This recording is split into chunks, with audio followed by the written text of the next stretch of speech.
If you love saving money on cheap but good gear, stick around as we're going to find out if the Yongnuo 50mm 1.8 Mark II can compete with the king of 50mm, the Canon 50mm 1.8 STM.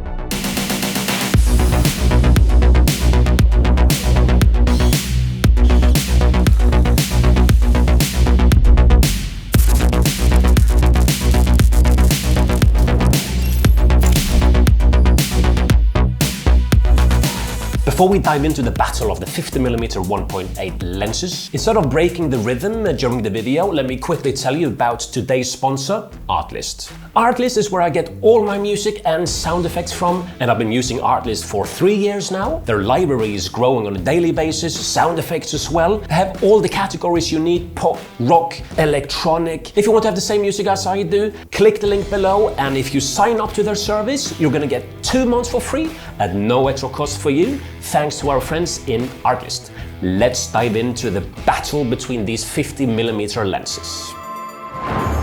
They are pretty sharp, both of them, when they are wide open at 1.8. However, the Canon is a little bit sharper, as you can see here, compared to the Yongnuo lens. However, the difference is very little, but Canon gets this point here because it is a little bit sharper.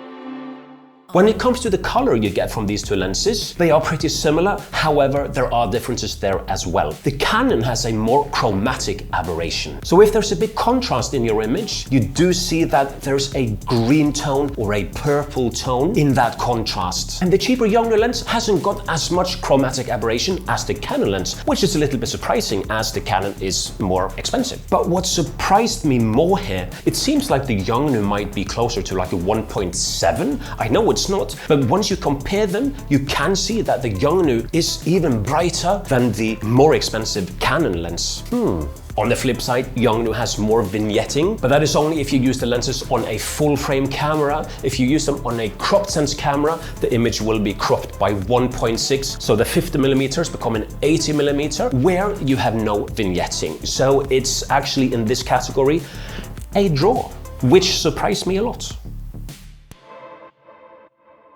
The bokeh you get from both of these lenses are beautiful. The bokeh is nice and clean, nice and round. In the corners they become a little bit oval shaped, but that's normal. I have always loved the bokeh you get from a 1.8 lens, as it's a very cheap way to get bokeh-licious images. Another draw. Points to both Canon and Yongnuo.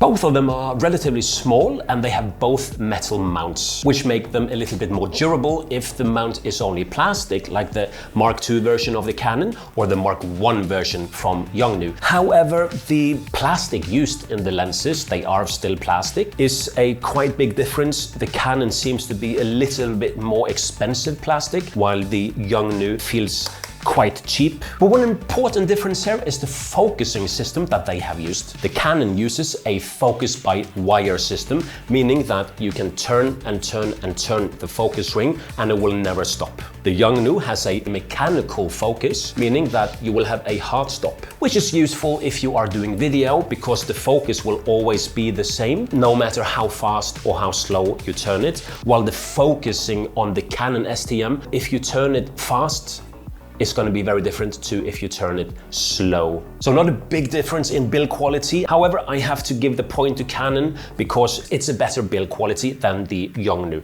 Now, speaking of focusing, the autofocus on the Canon is more precise than the Yongnuo. The Yongnuo, even if it reaches a focus, still you can hear the lens working and it's quite noisy. We're going to talk about the noise in a minute. While the STM version is dead quiet, it doesn't struggle as much to keep the focus in place. And also it seems a little bit more stable, going from one point to another. So two different focusing systems. Even though for video shooters, it's good to have a hard stop focusing system. You can see here that it's a very thin line and it's going to be difficult to get manual focus, so points to Canon. If you do manual focus, since the Canon is a focus by wire, it's going to be very noisy, believe it or not. You're going to have a robotic sound.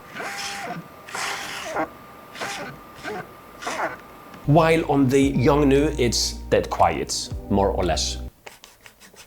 Even though the Yongnuo is more quiet when it comes to manual focusing, the difference between them in the automatic focusing is pretty severe.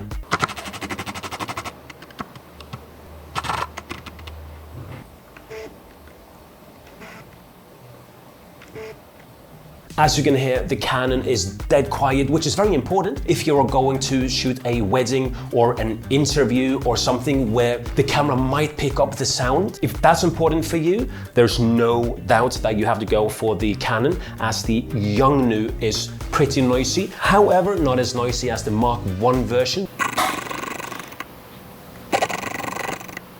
The Canon STM is as quiet as you can get. Point to Canon.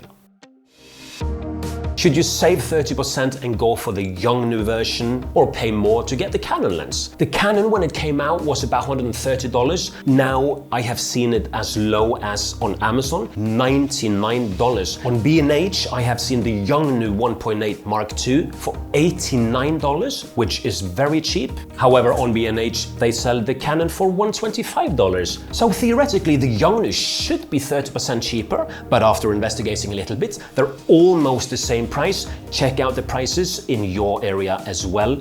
Links in the description.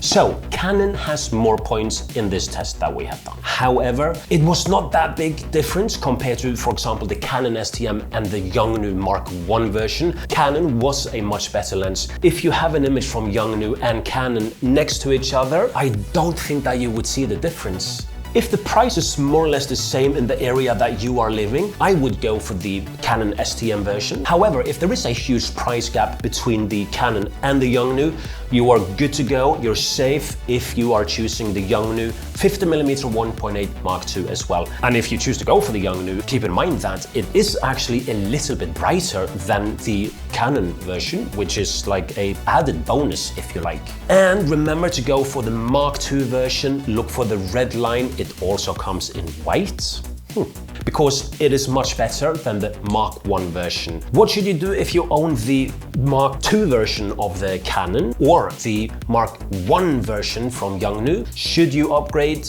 I did. I upgraded both the Yongnuo and the Canon lens because the quality difference is noticeable. If you want to see a comparison between a 50mm 1.8 compared to a 1.4 lens, check out this video right here, or check out this playlist where I have gathered all the videos that I have done on the 50mm. Check that out as well. Until next time, this is Paul saying peace out.